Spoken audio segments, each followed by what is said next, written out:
hari ini mungkin teman butuh insight nih karena belakangan ini, wah 2 hari ini ya terutama ya market ini gimana ya kelihatannya baik-baik tapi malah ngedrop nih bahkan udah break dari uptrend channelnya kan ya.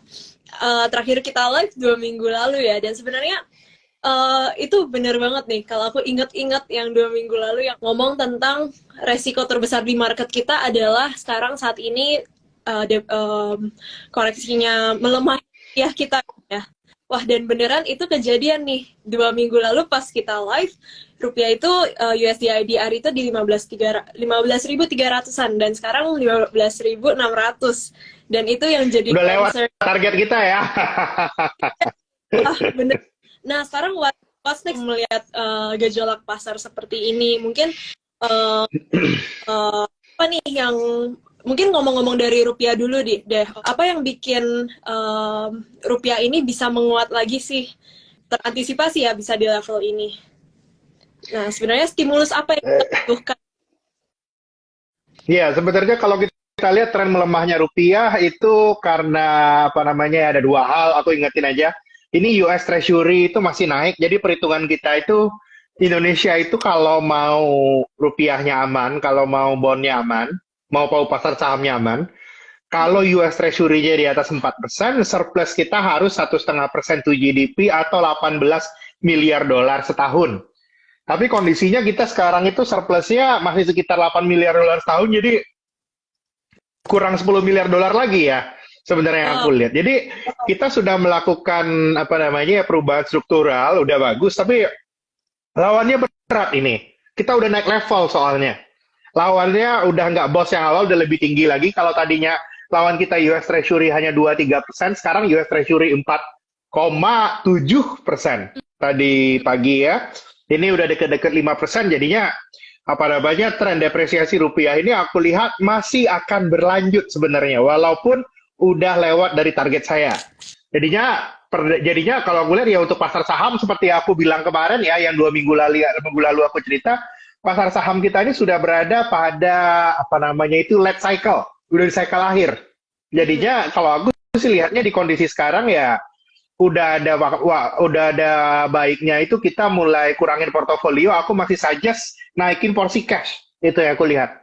Dan kalau aku sih lihatnya kalau udah lihat rupiah melemah kayak gini ya, aku personally sih not comfortable sebelum ada koreksi yang lumayan dalam. Aku sih lihatnya kalau IHSG nggak 6.500, I'll not suggesting a buy at current situation. Jadinya kalau aku sih lihatnya kapan namanya situasi ini kita pelan-pelan rescast lah sebelum ada koreksi lanjutan. Nah, pertanyaan selanjutnya ini kapan kapan akan terjadinya rupiah ini menguat? Ada nih yang paling kita butuhkan. Yang paling kita butuhkan untuk rupiah menguat di luar kemarin kebijakannya Bank Indonesia sudah mengeluarkan SRBI itu bagus, tapi akan lebih bagus lagi kalau pemerintah Republik Indonesia isu global bond. Nah, global bond itu apa? Kita kan taunya FR ya, FR, ORI, atau obligasi retail, itu semuanya dalam rupiah. Kita di strategi funding Republik Indonesia juga ada item yang namanya itu global bond. Global bond itu adalah obligasi negara yang denominasinya itu bukan rupiah, Terry. Kita kan udah ketahui bahwa sekarang kita itu lagi shortage dolar kan pada dasarnya. Dan DHE itu bagus, tapi kondisinya sekarang seperti yang aku bahas di pertemuan sebelumnya, karena kon kita itu lagi turun. Betul. Surplusnya. Surplus dikit aja kurang, apalagi kalau defisit. Jadinya kalau aku lihat, kalau mau rupiahnya kuat, ada support di market, aku sih lagi nunggu kapan global bond dari pemerintah itu keluar. Biasanya kalau global bond itu, nah ada yang nanya, global bond Indon, benar Bapak? Pak Rijal, Indon Pak. Kita paling nunggu banget Kementerian Keuangan, kalau ada Kementerian Keuangan, Ibu Sri Mulyani mengeluarkan reksadana global bond Indon, atau Indois, itu suku global ya, yang syariahnya, itu akan menjadi support yang bagus untuk rupiah. Dan aku sih berharap mudah-mudahan sebelum akhir tahun instrumen ini bisa keluar. Ini menjadi sebuah hal yang paling penting untuk kita perhatikan. Sebelum ini terjadi, ngelihat postur kayak gini, aku sarankan pindahlah ke US dollar earner. Dan kalau kita lihat ini menariknya ya, kan ada mulai rebound market ya, rebound naiknya itu consumer. Ini sebenarnya udah confirm bahwa kalau consumer udah naik ya, ini sudah late cycle. Kalau aku sih nyarankan kita udah mulai makin hati-hati raise cash. Itu yang aku lihat. Oke, makin hati-hati raise cash ya. Nah, Raise cash. Dan kalau mau pindahin, carilah. Nah, aku kan tadi bilang Indon. Suggest pemerintah keluarin Indon. Indon itu bagus. Kalau Bapak Ibu mau investasi, aku juga sarankan itu pindahlah. Kayak waktu itu aku bilang ya 2 minggu yang lalu, pindahlah ke reksadana berbasis Indon. Nah, yang mana reksadana berbasis Indon? Hubungilah sales-sales atau representatif Trimegah Sekuritas setempat. Ada, di tempat kita ada reksadana berbasis Indon. Ini yang aku lihat akan menjadi shield ya di tengah volatilitas yang meningkat di market belakangan ini. Kalau aku mungkin ya, kalau untuk trading mungkin tanya dengan advisor masing-masing. Kalau aku sih di kondisi sekarang aku off dulu dari market. yang jadi concern itu bond yield sekarang udah capai di level 4,7. Iya, 4,8 tertinggi kemarin. Iya. Nah, itu kan membuat orang menghindari nih risky aset nih. Nah, dan tadi juga yang terkait sama rupiah itu kan juga ada yang namanya fund flow nih. Kalau flow dari asing itu semakin deras, semakin kencang, itu juga akan memperkuat rupiah. Nah, lihatnya di skenario apa sih yang bisa membuat fund flow asing terutama itu bisa balik lagi nih ke Indonesia? Fund flow asing bisa balik itu kalau 2 hal. Yang pertama, Fed-nya udah kelihatan pivot. Ini belum kelihatan ya. Aku sih berharap November ini nanti ada meeting terakhir, itu ada indikasi pivot. Terus yang kedua, kurva imbal hasil obligasi. Nah, kalau untuk rupiah, Bapak Ibu, yang paling meter itu bukan pasar saham, obligasi. Obligasi itu kurva imbal hasilnya harus steep enough. Ini lagi on the way nih. Kita kan dari 2 bulan yang lalu kan udah saja kurangin MR ya. Ini harganya udah mulai turun, ini harganya lagi adjustment. Kalau yield-nya naik lagi, harusnya asing mulai tertarik. Tapi apakah sekarang? Aku lihat belum. Kita akan menunggu waktu. Oke. Ini tadi dulu Fed-nya pivot dan kurva imbal hasilnya itu tergerap ya. Oke, mention soal consumer. Hari ini kita lihat ada potensi rotasi sektor ya. 2 hari ini sektor komoditas, wah itu karena harga komoditasnya koreksi. Terus sekarang kita lihat investor justru ngincer yang sektor-sektor yang lebih defensif nih, seperti consumer dan juga healthcare. Iya. Bahkan Kalbe Pharma ya, di saat rupiahnya lagi melemah, dia aja naik 5% ya hari ini ya. Nah, apa sih yang ngedrive ini yang tadi mention soal late cycle? Nah, apakah ini akan bertahan lama? Ini actually ya kita juga bisa berlindung di balik defensive stocks atau ini juga hanya sesaat gitu. Kalau aku sih lihatnya ya kalau kondisi membaik ini terutama good news-nya belakangan harga minyak mulai turun ya. Tapi ini jadi jujur kalau sekarang ini kondisinya itu ini pretty tough for me to make a macro call. Jadi aku masih stick pada call yang kemarin, aku waspada on depresiasi rupiah. Tapi kalau aku sih lihatnya at any bounce back, aku sih lihatnya ada merupakan hal yang baik itu kalau kita ngurangin portofolio. Ngurangin portofolio sih udah sekarang udah aku lihat udah apa namanya ya siklusnya udah hampir selesai ini sekarang. Itu ya aku lihat sih ya. Kurangin lagi. Ini ada bounce back, terus saham-saham yang under on kan kayak consumer itu kemarin itu kan sempat ditinggal ya udah under on, aku lihat faktor under on itu yang lebih banyak bikin itu consumer ini rebound, healthcare juga under on. Aku lihatnya ya habis ini kalaupun ada rebound lagi, aku happy to take profit at current situation. It is not a good time to go long. Kalaupun masih mau pegang saham yang nggak diobrolin orang yang downside-nya udah terbatas. Kira-kira seperti itulah. Ini gimana ya? Tadinya aku pikir tahun 2023 kita bisa kondisi better sampai akhir tahun, cuman kayaknya at current situation it is nggak favorable. Kalau aku tetap kalau untuk market aku beli PD. Kalau Bapak Ibu dengar nanti itu Ibu Sri Mulyani atau Kementerian Keuangan mengeluarkan global bond itu positif. Lu bisa ambil itu sebagai indikator bahwa pasar udah mulai bottom.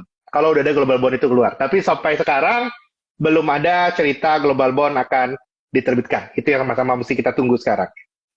Oke, jadi itu yang kuncinya ya untuk kembalikan biar kita bisa menguat lagi. Karena ini kalau rupiah menguat kan berarti suplai dolarnya mesti naik, ya kan? Hmm. Ini harga minyak masih tinggi, neraca perdagangan kita lagi turun, kita harus ada immediate supply dolar.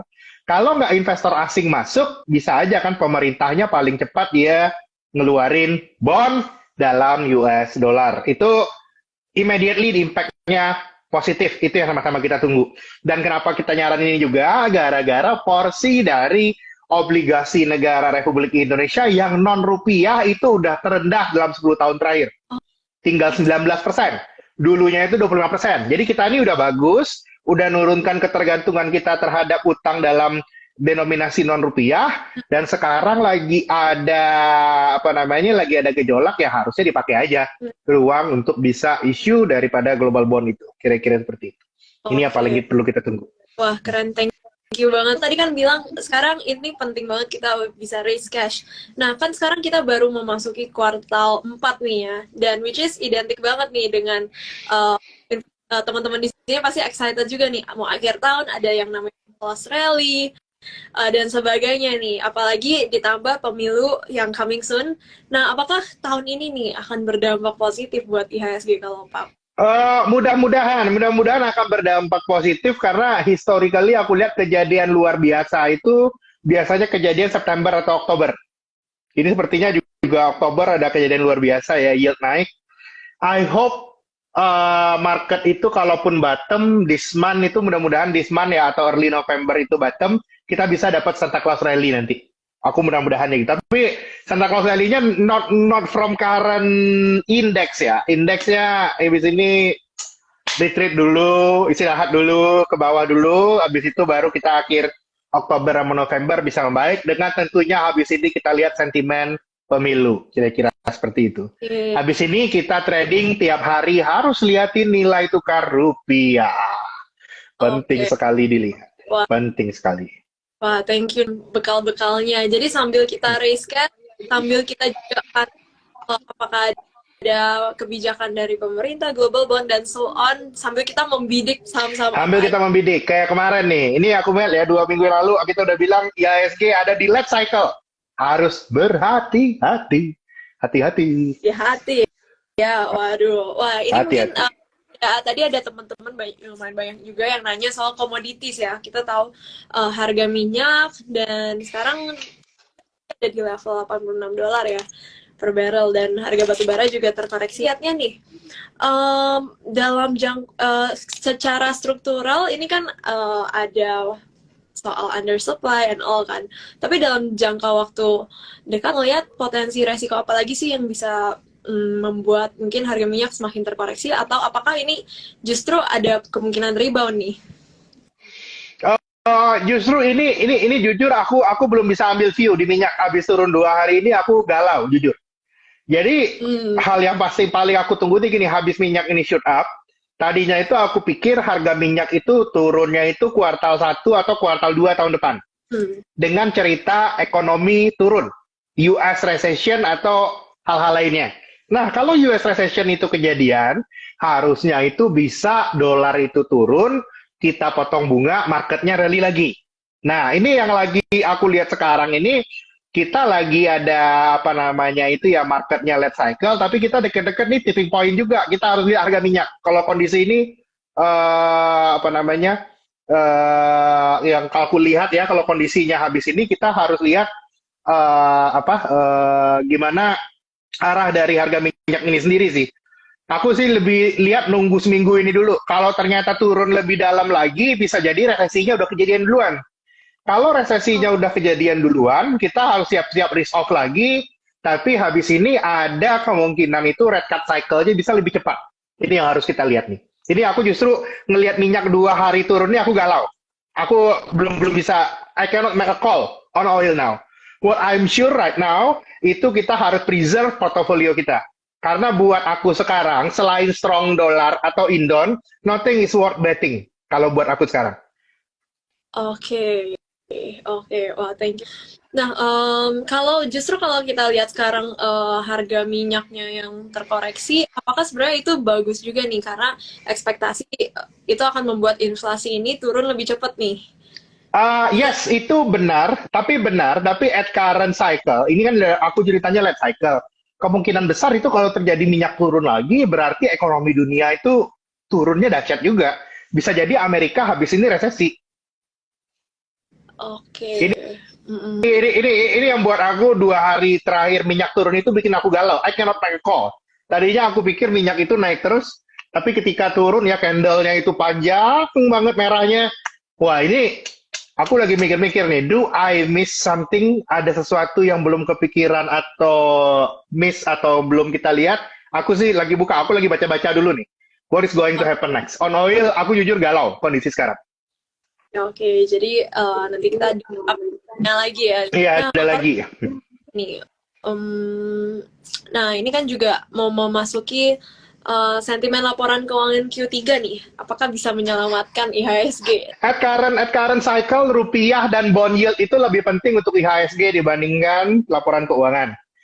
Kalau untuk kuartal 1, kuartal 2 kemarin laporan keuangan penting. Kalau habis ini aku lihat rupiah dan bond yield itu yang paling penting. Jadi pantengin bond yield Indonesia, US Treasury, dan juga rupiahnya Bapak Ibu sekalian. Soalnya itu yang masih jadi main concern. Itu ini soalnya begitu makro concern, even fund manager itu mikirnya kemana-mana.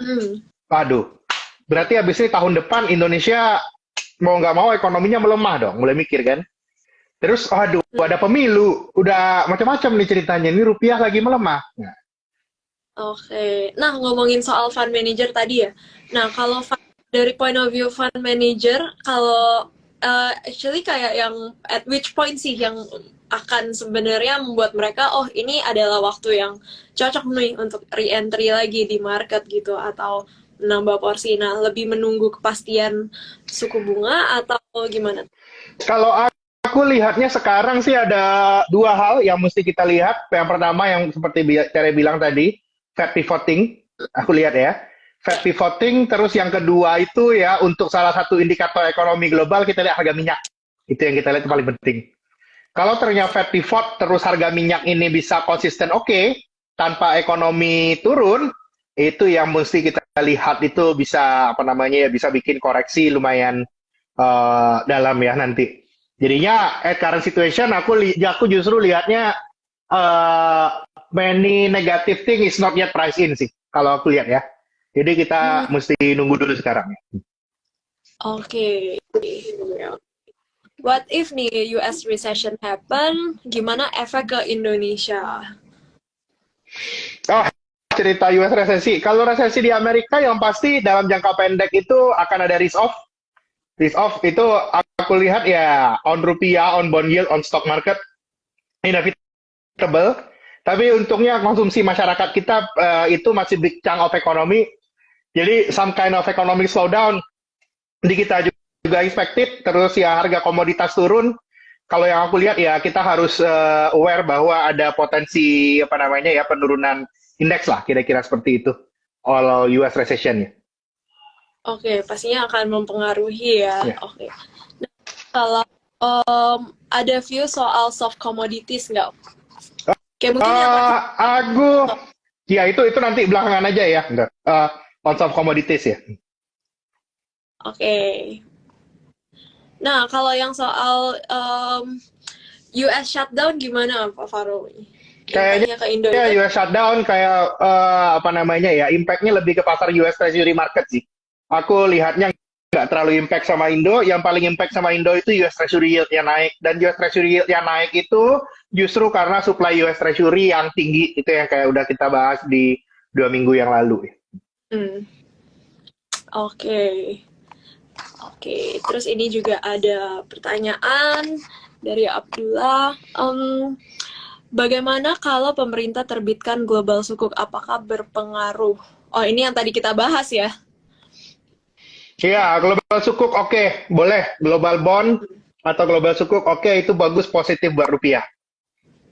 Nah, kalau ada pertanyaan juga, bagaimana view kondisi ke depan terhadap bisnis properti?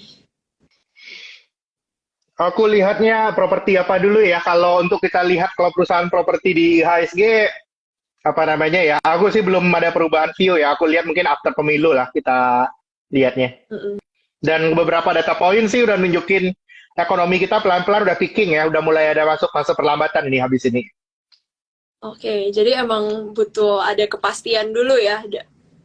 Iya benar. Hmm, oke, ini wah lumayan banyak ya pertanyaannya. Dampak pada banking di Indonesia seperti apa? Dan apakah udah akhir dari bursa karbon? Mungkin pertanyaannya ini nyambung dari mana ya tadi ya? Oh, maksudnya mungkin dampak pada banking di Indonesia seperti apa nih dengan rupiah yang melemah? Kalau aku lihat sih on banking sih pasti likuiditas sudah nggak banyak. Jadi at current situation itu pilih portofolio bank, makanya BCA-nya naik lagi ya. Mm-mm. Yang apa namanya porsinya lebih defensif itu yang kita lihat. Jadi habis ini ada likuiditas lagi sama NIM kayaknya agak lumayan tertekan nih habis ini. Oke, oke. Jadi tetap bank itu tetap Tere, pilih. anyway, aku sekarang lagi nggak bisa lama-lama ya, mungkin Oh ya, 5 sampai 10 menit lagi ya. oh, oke. Jadi kita pilih pertanyaannya. Dan apakah udah akhir dari bursa karbon? Mungkin pertanyaannya ini kan kita Oh, tahu baru kemarin. mulai banget bursa karbonnya, Bapak. Oke. Hmm. Ini kan kita juga udah sempat bahas kemarin ya, itu juga sentimen, jangan sampai kita terlalu euforia sampai kita makan di pucuk ya. Iya, jangan, Jadi udah kemarin jangan, jangan. juga nih. Bagaimana view terhadap bursa CPO, terhadap bisnis CPO di Indonesia? Jujur, apa namanya ya, aku sih masih structurally masih bullish on CPO, tapi on commodity aku mau lihat dulu apa yang kejadian 2-3 hari ke depan ya. Soalnya harga oil turun 2 hari terakhir itu it's shocking me a lot. Aku tadi tuh pikir bilang naiknya itu lumayan kencang, tapi 2 hari bikin jarum, bikin candle panjang itu bikin gua takut sih justru. I cannot Iya. say sampai sekarang gua masih positif on CPO. Mungkin 2 hari lagi gua I make a statement di IG gua, bentar di Instagram gua. My view on oil, CPO sama coal. Oke. Ini ya kita lihat. Di sini jujur kita lagi ada di persimpangan jalan nih sekarang. Kita ada di persimpangan jalan, jadi kita nggak bisa langsung make decisions, kita harus pelan-pelan ya. Cannot. Kalau sekarang kita mesti pelan-pelan, aku sih prefer kita balik lagi. Nah, aku nanya, if US resesi balik ke gold, tahun ini, kali ini ceritanya beda, Pak. Kalau sekarang itu, gold itu positioningnya itu lagi turun, dan sekarang itu ceritanya musuh gold itu bunga tinggi, dan bunga itu masih naik. Kapan beli gold? Aku sarankan nanti beli gold itu tengah tahun depan. Ketika kita udah bisa dengar ada Fed beneran pivoting, kira-kira seperti itu. Oke. Oke. Wah, ini juga ada pertanyaan. Bagaimana ending foreign outflow small liquidity ini? Strateginya. Wah, ini kayaknya maksudnya foreign outflow ini kapan akan berakhir ya maksudnya ya? Kalau foreign flow itu kapan akan berakhir? Ketika harga asetnya sudah pas. Sekarang lagi on the way menuju pas. Nah, aku lihat sih sekarang kayaknya tunggu rupiahnya melemah dikit lagi ya. Mungkin 15,8, yield bond-nya naik dikit lagi 72, 73, IHSG-nya koreksi dulu. Ini biasa ya, ini common. Indonesia itu kalau ada US interest rate naik, common ada mengalami sedikit pressure di balance of payment-nya. Karena itu aku lihat di kondisi sekarang kita wait and see dulu.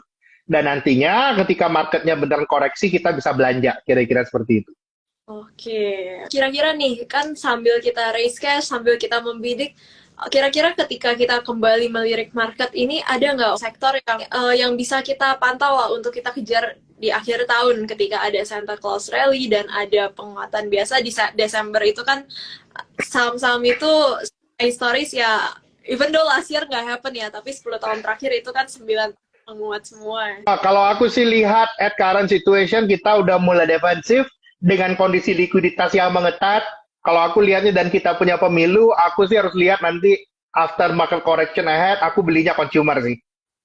Oke, jadi back to consumer lagi ya. Back to consumer, karena tanda-tandanya juga ya kita udah mulai harus makin defensif ya di kondisi-kondisi seperti sekarang ini. Jadi it is too tough to make a call. Yang aku suka sekarang itu only indoor. Kalau mau masuk indoor, gampangnya beli reksadana yang ada indonnya, yang berbasis indon, bisa hubungi sales Trimegah Anda representatif masing-masing. Oke, Kira-kira jadi seperti itu. kita dari kita lihat market ini sangat dinamis ya. Harus kita yang Yo, mengikuti dinamis. Harus kita ikutin perkembangan market, benar. perkembangan itu. Thank you banget udah mau update kita terus. Ini ada ada teman kita yang nanya juga IG-nya apa nih? Kayaknya mau stay update. IG-nya nama saya Fafrul.Pulvian. Nah, ini bisa langsung Nah, ini bisa langsung diklik. belum follow bisa langsung follow Biar ya. follow, bisa follow langsung nanti kita approve. Oke. Ya. Sebelum diakhiri ada one last closing statement nih untuk teman-teman di sini. Oke, thank you. Nah, karena kita sudah memasuki late market cycle, kita harus tahu bahwa makin hari sekarang itu opportunity di pasar saham masih ada, cuman makin hari itu makin sedikit, makin selektif, dan kita lihatnya di tengah, nah ini dia nih, di tengah kita rest cash dan mungkin beberapa ada yang mengalami cut loss, semua orang, saya juga ngalamin, everybody mengalami hal tersebut. Kita lihatnya kita di sini harus aku pesankan stay positif, dan aku selalu ingatkan bahwa at any market situation selalu ada kapal selanjutnya, rekan-rekan semuanya. Jangan pernah takut ketinggalan, say no to FOMO. Itu aja, selamat malam, terima kasih. FOMO ya. Oke, selalu ada jalan lainnya ya teman-teman. Thank you banget hari ini udah sharing insight buat kita. Wah, ini ada yang bilang ditunggu Pak nanti view oilnya. Wah, nanti akan kita undang lagi ya, semoga. Oke, ya. Paling banyak demand-nya nih. Ini jujur 2 hari turun ini galau. Karena aku ingat 2014 itu pernah oil itu dari 100 turun ke 30 cuman dalam waktu 2 bulan. Wow. 100 turun ke 30. Itu pernah kejadian. Karena itu nih aku takut nih, udah 2 jarum panjang gitu kan. Kotak terus panjang lagi bawah itu, aduh ini aku mau lihat dulu nih what's happening. Ayo kita sama-sama berdoa dan harapannya bisa rebound ya. Amin, mudah-mudahan bisa rebound. Amin. Tapi ya sekarang mesti waspada tetap, ini tren depresiasi rupiah masih lanjut kayaknya nih. Kita mesti hati-hati kira-kira gitu. Thank you juga teman-teman yang udah nonton sampai sekarang. Semoga live hari ini berguna dan see you semuanya. Oke, sampai ketemu malam. Sampai jumpa lagi.